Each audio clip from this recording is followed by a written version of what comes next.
Good afternoon, everybody. Welcome to Bleacher Report with Tim Wurzberger and John Scott. We host Dropping the Gloves podcast, and we are here for the third edition. Tim, can you believe we're here already? The Stanley Cup preview. We finally got here. It was a little slow. I'll say that in the Eastern and Western Conference Finals. Everybody pretty much, I think, was across the board disappointed, Tim, in what happened there. But we got ourselves the finals everybody wanted. I would expect the rematch from last year. Tim, just a brief recap of the Eastern and Western Conference Finals. It was just an epic disappointment. Yeah, I would say disappointing. Certainly in the East, where we thought the Canes were going to put up more of a fight, but we saw that there's just still not in that top tier teams, despite making it to the Eastern Conference Finals. But they had an easy road to get there, and we kind of saw that they were still a little brother there. And in the West, I think the disappointing Dallas series. Like we expected big things. I thought Dallas was going on their way to if not win it all, at least make it to the Cup Finals. And they again just were not ready. And then you got Jake Ottinger getting pulled after two goals pretty early there. So regardless, we're here now. It's a recap of a rematch of 2024. And last year went the distance, 7 games. Obviously, the Panthers were up 3-0 early in the series, and then you think it's about over, and then the Oilers rattle off three straight and say we're not going down without a fight. They had all momentum, but Florida ended up taking Game 7. So we'll see what happens this year. Yeah, it was almost two different series last year because after Game 3, everyone expected Florida to continue to just sweep, just finish it off, and all of a sudden Edmonton finds their footing, and it was just a completely different series. McDavid got hot, Draisaitl was on fire, then it was Edmonton with all the momentum, and you just felt like, okay, Game 7, they're going to wrap this up. First Stanley Cup champion in Canada since 1993. Connor McDavid, storybook season. He's going to win the Conn Smythe, get a Stanley Cup. Everything's right in the world, and all of a sudden Florida shows up. And it was a tightly contested Game 7, which everybody thought would have happened every single game. And then obviously Florida takes it to win the Stanley Cup Finals. But I think throughout the season, the one thing you could set your clock by was these two teams. You knew they were going to go far in the playoffs. And in my eyes, their toughest matchups were the first round. I think I counted both of these teams out in the first round. I took Tampa Bay to beat Florida in the first round. And after LA went up 2-rip versus Edmonton, I think everybody, myself included, were saying maybe we overestimated these guys. LA was handling them. Then they do what they do, and superstars do what they do. Both teams flip the switch, and it's been smooth sailing ever since. Obviously, Florida had a little blip with Toronto, but ever since then, these two teams have been the two best teams in the NHL. And I think we're getting what we deserve as hockey fans. This is the rematch everybody wanted. They wanted Matthew Tkachuk. They wanted Connor McDavid. They wanted Bob versus Skinner. It's a very similar cast from last year. A couple minor additions in Edmonton. You lose Broberg, you lose Holloway, you lose a couple minor pieces, but the stars are all there. The first two lines are there for each team. The top defensemen are there for each team. So here we go. What's our first prediction, Tim, for this Stanley Cup final?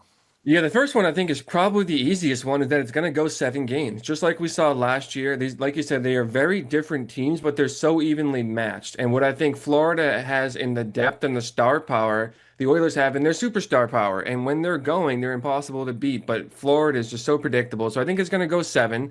And there's a couple players on each team, starting with Seth Jones, John. That was a huge addition for Florida. That's one of the reasons that they got here. Yeah, I really think this series will go to 7 because of the depth that Florida has and the additions they have on defense. Brandon Montour last year was arguably the best defenseman that Florida had, and his loss this offseason was massive.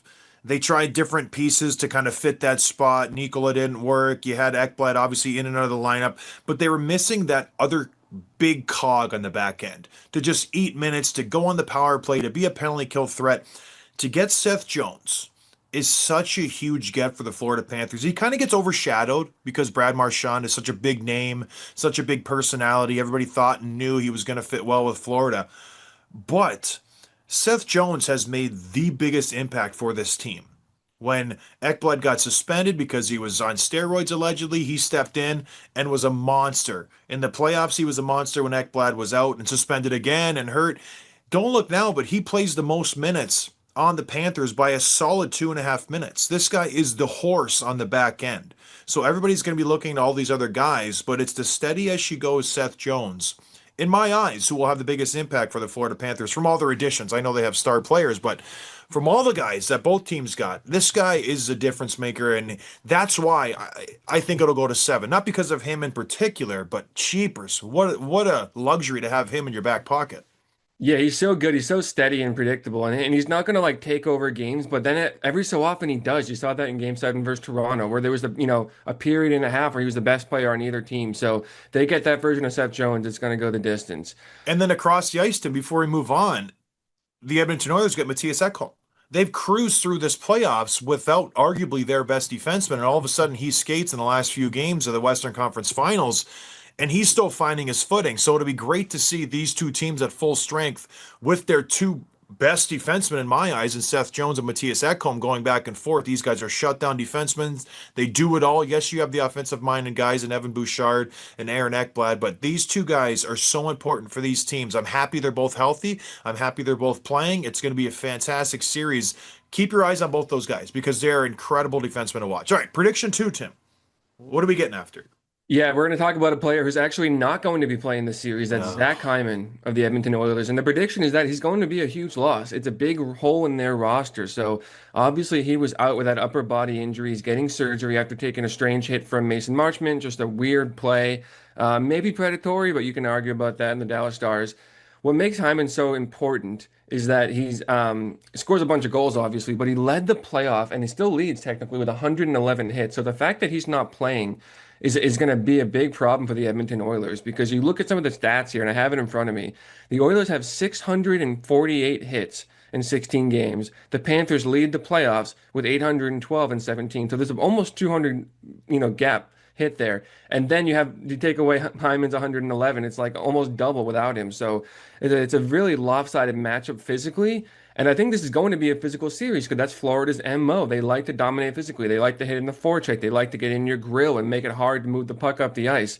I think the Oilers still have some tough characters, obviously, with Ekholm and Nurse and Perry and Evander Kane, and even a Trent Frederick. But it's going to be a tough matchup for them, especially with Hyman out.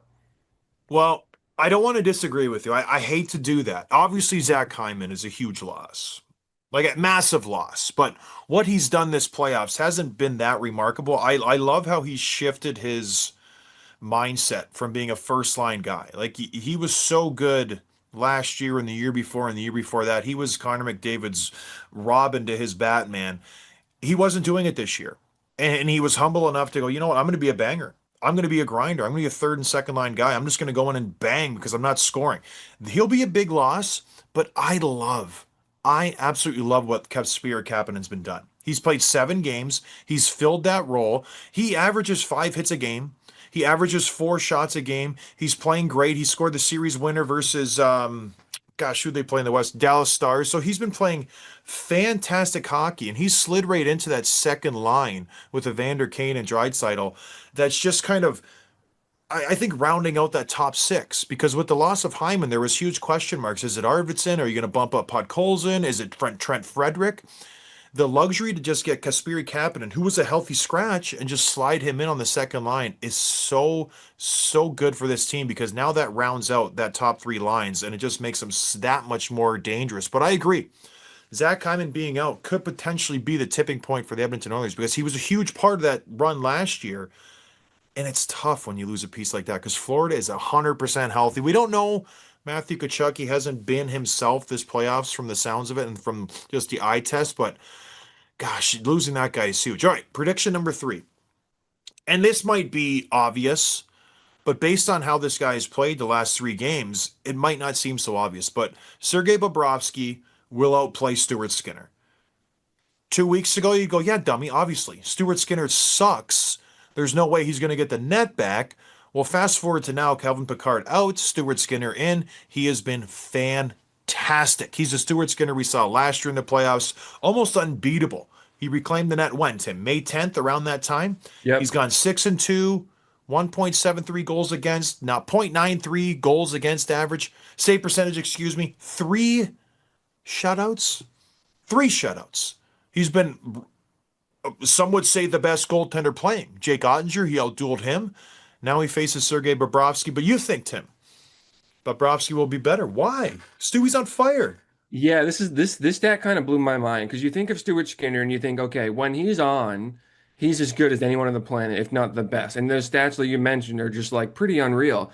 And he's not on, he's letting in 4 or 5 goals and costing his team the game. You kind of see one version or the other, and he has gotten better as his playoffs have gone on. But those stats you just mentioned, he's 6-2, 1.73 goals against, 931 save percentage.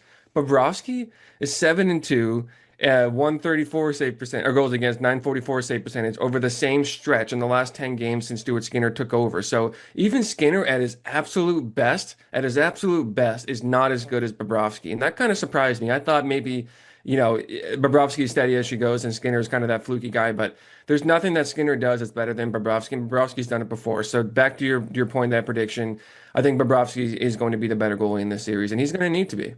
Yeah, it's cool.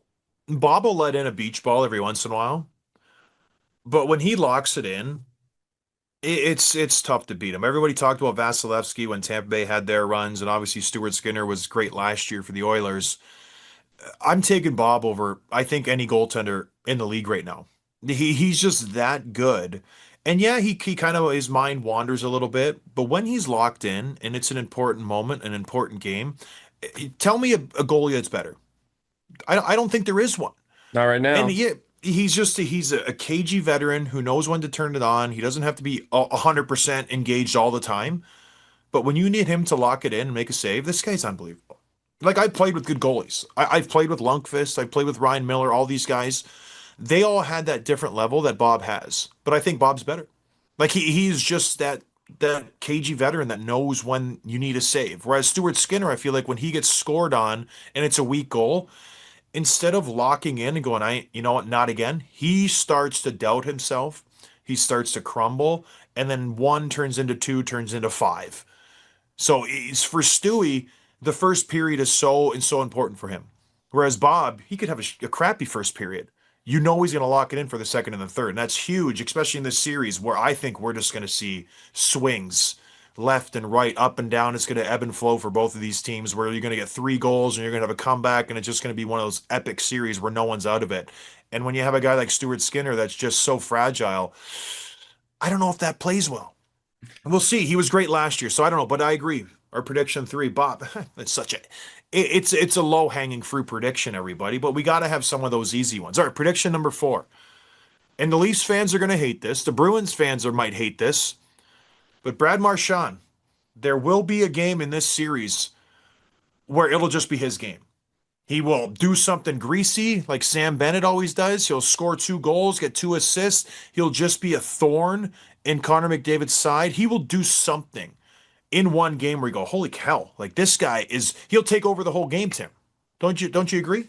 Yeah, and this is kind of, you mentioned Seth Jones at the top of the show. I think Marchand has been just as good as, if not a better pickup for the deadline for them. Because he's bringing scoring, he's bringing leadership, experience, grit, all that extracurricular stuff he does, and he's totally elevated their third line with Lindell and Luosterainen, where it's a scoring line now in addition to being a Yeah. checking line. And they each had 5 points in the Toronto series, so like they're very, very good. So I think we're going to see a game, like you said, where he scores a couple of goals, or there's a game winner, or an empty net, or he totally turns the tide with a play or something. Maybe he draws a critical penalty just by doing what he does best, where you're like, okay, that's Brad Marchand. That's why we brought him to this team. And you're going to point to that saying, okay, there's the Brad Marchand game.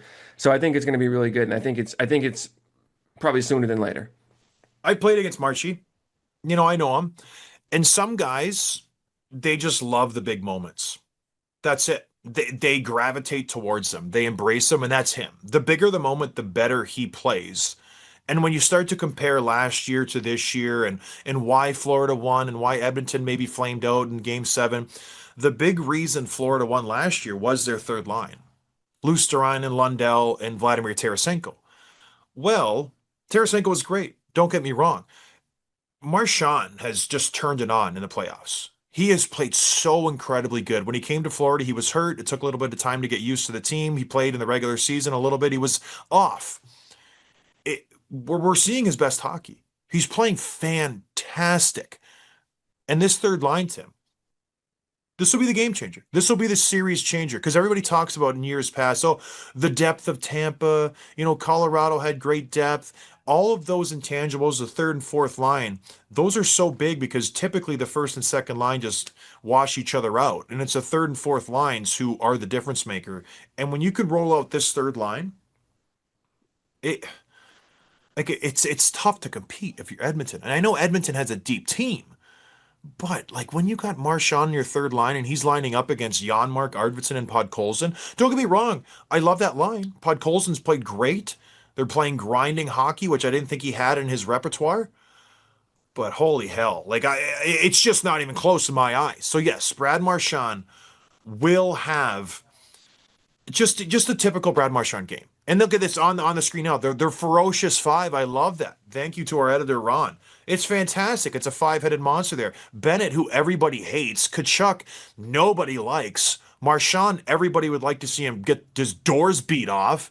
And then Barkov, who's steady as she goes, and Carter Verhaeghe, who all he does is score series winners and game winners. That's it. It's intimidating. What's it? Quintet? Is that five? That is, yep. Oh, nailed it.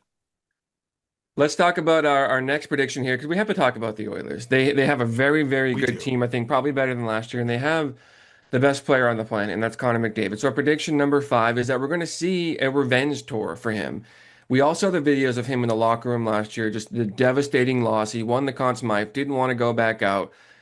So I think we're going to see a version of McDavid that we've never seen before. We're going to see him elevate his game to a level of speed and skill that is going to be really special to watch. We're going to see it just about every night. So I think we're going to see just a different McDavid than ever before. And the thing I love about the Oilers is they know who stirs their drink. They know who got them there. So other teams, they try to roll the lines. Oh, we're going to get fair ice time. We want to keep everybody fresh. The Oilers play the piss out of Connor McDavid. He gets so much ice time because they know if we have any chance to win this Stanley Cup, it's on the back of Connor McDavid. And he rises to the occasion. He doesn't get tired. He gets better. You play him 20, 23, 24 minutes, he's fine with that. He's getting minutes that defensemen get, Tim, which is insane because he's the guy skating 23 miles per hour every single shift. So I agree. He's upset. And I think we've seen him change his game. He still has the burst that Connor McDavid has. He's a facilitator. He's not trying to score every single shift. He's trying to make his teammates better. He's relying on other guys. The depth of the Oilers is insanely strong, which after last season, we didn't think they were going to be good this year because they lost a lot of really important players. And you bring in Skinner and Arvidsson, and they didn't really have great season, but the depth is great this year. And Connor McDavid is still putting up points. So he's a man possessed. He's on a mission. And for what he's done the first 3 rounds, can Florida match up to that, Tim? I don't know. Yeah, like we always like to say, you can't out superstar the Edmonton Oilers, and he's just so good. And Draisaitl too, we can't forget him. And everyone's talking about this history comparison. So if you go back to 2008, Sidney Crosby and the Penguins made the Stanley Cup Final for the first time in his career. They lost to the Detroit Red Wings. They go back the very next year against the Red Wings again, and now they win. Because you kind of get snake bit a little bit. You figure out what it takes. You're better. You've got a better team around you. There's just that revenge factor. And the same thing happened 20 years earlier. 1983, Wayne Gretzky goes against the Islanders in the Stanley Cup Final, loses, comes back the very next year, wins in '84. So now you have McDavid, the next Yep. generational player in the slew, and it's lining up perfectly for that. So it's hard not to think that he's going to be looking to repeat because I know that he knows that stat. Yeah, it's hard to repeat because I just honestly think the gut will, the need to win isn't as strong as it is for someone who hasn't won yet. So maybe the Panthers won't dive in front of that shot or aren't going to do the extra thing needed to win the Stanley Cup because, hey, we won it last year. This is our third straight finals. Do they get a little tired? Do they get a little complacent? I don't know. But I know that McDavid, like he's so desperate to win that Stanley Cup. Like you can tell it's eating at him that he hasn't won one yet. That's the last thing on his resume that he needs. Yeah, I've had a lot of people texting me this week saying, who are you rooting for? Because you don't really have a dog in the fight as a fan right now if I'm from Boston. And I'm like, man, I like the Panthers to repeat. I would love to see Brad Marchand win again because he hasn't won since he was 20 or 21 years old. It's been a long time. But man, you want to see the best players win Stanley Cups Yeah. in any sport. You want to see them win championships. And Connor McDavid's been in this league for 10 years now, and he doesn't really have anything to show for it except individual trophies. And you know he wants this. I think he wants this more than anyone in either team. If Connor McDavid wants this so badly, and he's going to be just an absolute just phantom on the ice. Well, and this will have lasting implications on the Oilers and their future because how many times can he, go on a deep run if they don't win? Which I don't know who will win. I haven't made my prediction yet. But just say they don't. If you're Connor McDavid, your contract's up next year. You got 1 year left on your deal. Like, do you want to continue to do this where you're just the bridesmaid, never the bride? Your team might get better. I don't know. You've been on a charmed run the last couple of years where you're getting the goaltender by Stuart Skinner. Your defense is playing great. Everything seems to be working, but boy, maybe this is a huge moment in Edmonton Oilers hockey where you win, you re-sign him for 8 years. You lose, the doubt starts to plant. It's in the back of his head. It's like, are we gonna win? Is this ever going to happen in Edmonton? Maybe I go somewhere else. Maybe I go to a Colorado who has some cap space. Maybe I go somewhere else to try to win it there because I've had the second best player in the NHL riding shotgun to me. I've had a great defenseman in Evan Bouchard, and I can't get over the hump. So this series very important, but will have a big impact on years to come for the Oilers, I think. So before we get to our prediction, let me ask you one more question because the Canadian team hasn't won the cup since 1993, and a Yeah. lot of American fans take great joy in that. You're a citizen in both countries. What's your take on that? Is this like are fans around Canada rooting for the Oilers just to get it back in the country, or do they not Yeah. care? What's your take on all that? No, I was just in New Brunswick actually yesterday. I was doing some hockey event with some of the guys, and everybody across the board wants the Oilers to win. That's it. It's just there's no ifs, ands, or buts. Whether you're from Calgary, whether you're from Toronto, and the rivalry's there, everybody wants Edmonton to win. It's needed.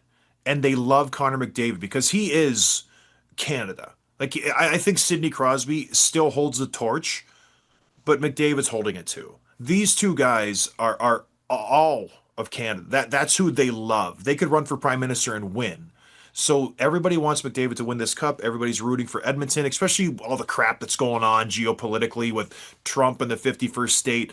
Canada has galvanized around the Oilers. They tried to do it with Toronto, but everybody knows Toronto just cracks under the pressure. But it's Edmonton, it's the Oilers, it's Canada, so it's huge. Everybody's on their bandwagon, and it's gosh, that country will explode if they win. So let's get to our predictions first, and John, I'll let you be the one to read this, but I'll say that this series is going to go seven. It's going to be very close. Both teams are primed and deserve to win, but there Yeah. can only be one. It's a very hard series to predict. I don't think last year or last few years were as difficult as this. But John, who do you have as our winner here? Well, yeah, we're trying to hedge our bets just so we don't get embarrassed. But both teams are deserving here. When you look at the teams, they both have depth. They both have great goaltending. The star power is through the roof for both teams. But I gotta say the Florida Panthers. I do. My heart, Tim, says Edmonton, but my mind's saying the Florida Panthers. I just don't see them losing. But it will go seven. I'm hoping it'll be entertaining. But gosh, it's Florida for me. What about you? Yeah, it has to be. They're at least as good as last year, and they won pretty soundly last year. Even though I know it went seven, but they were the better team, and I think they lost their way for a couple of games. I think that third line we talked about with Lundell and Louis Turainen and Marchand. It's when you look at the Cup winners of the last few years, you can look at those depth players, and Yep. we say often that the top lines will cancel each other out. I don't think that'll be the case this year because there's no canceling out. Like McDavid is a different category. But that third line is going to be really good. And you have a guy like Marchand who can go play in the power play and kill penalties and do all this stuff. You trust him with when the net's empty. I just think they're too good. They're too deep. Like they had 2 days turnover between Game 7 against Toronto to Carolina, and they won Yeah. like 5-1. You know what I mean? Like they're so confident. They're Carolina swaggy. stunk. But They're that's a whole other topic why Carolina was even in the yeah, but you Eastern have to Conference give credit Finals. to But yeah, Florida too. You got to give it to them. I don't know. It's a case of will McDavid, and I don't want to downplay how good the Oilers are, but will McDavid be able to produce at a high level? And that'll be the difference where if he can continue his strong play, or can Florida slow him down a little bit, versus will the Florida depth and the rolling of the lines and the constant pressure be better than McDavid? You know what I mean? So whoever steps up, and gosh, I hate to bet against McDavid, but I just think Florida is just, it's too much. It's just wave after wave after wave of just the same type of play. Like they're such a similar team. So it's going to be a hell of a series. But yeah, I give the slight edge to Florida. All right. Prediction number seven, Tim. Conn Yeah. Smythe. Last year, probably the most depressing Conn Smythe presentation I've ever seen in my life. He did not, and this wasn't because of him. He did not go get the trophy. He was obviously upset, crying in the locker room. Went to Connor McDavid. He could potentially win it again. He's having that kind of postseason. But who was your Conn Smythe winner, Tim? Because we're predicting Florida wins, so maybe it comes from Florida. I don't know. Yeah, well, we can't rule out that it's going to be McDavid again. Although I hope they learned their lesson, especially now that he's got it. It was, I don't think they should have given it to him last year, but now that they have, hopefully they won't. My pick is going to be the captain of the Florida Panthers, Alexander Barkov. He's so good. If he's not a top five player, he's a top 10 and probably the best two-way forward. He just won the Selke. He's unbelievable. You can't have a tougher matchup for McDavid than Sasha Barkov. And just the leadership and the culture he's created is unbelievable. So I'm going to go with Barkov. My outside pick, just to make it a little bit more fun, is someone that could step up and have a huge series. It's Sam Bennett. He's really scoring a ton of goals. He's impacting the play on every shift. I think he would be fun, and he's a guy that could go off and put up 10 points in this series and win it. But my prediction officially is Barkov. Yeah, I go back and forth. Barkov's a great pick. Bobrovsky's a great pick. I think Bob will get scored on quite a bit in this series just because Edmonton's so strong. I'm going to go with Matthew Tkachuk. I think it's a low-hanging fruit pick. He's struggled the first three series with his ceiling. I don't think he's played up to it. I think he's probably a little bit healthier now. He's got a break since the Eastern Conference Finals. He's 1 point behind Barkov for points. He is only getting better. If he's healthy, it's just we talked about, players rising to the occasion. We saw him in the Four Nations Cup. This is what he likes.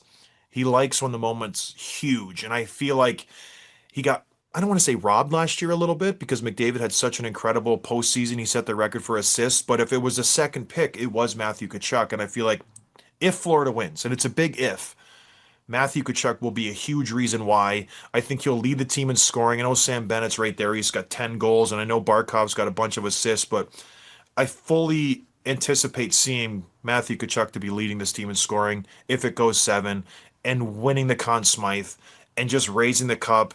It'll be fantastic. But all in all, I'm just excited to have a good Stanley Cup final. I think as fans, everybody watching, we deserve this based on the last round. It was such a letdown. This is going to be an epic finals. We appreciate you guys for watching here on Bleacher Report, and let us know what you guys think. Shoot us up, or we host Dropping the Gloves. Come and check us out. Tell us if we're wrong. Tell us if we're right. But thank you for watching, everybody. Hopefully, we have a great series, and we'll talk to you guys soon. Cheers, everybody.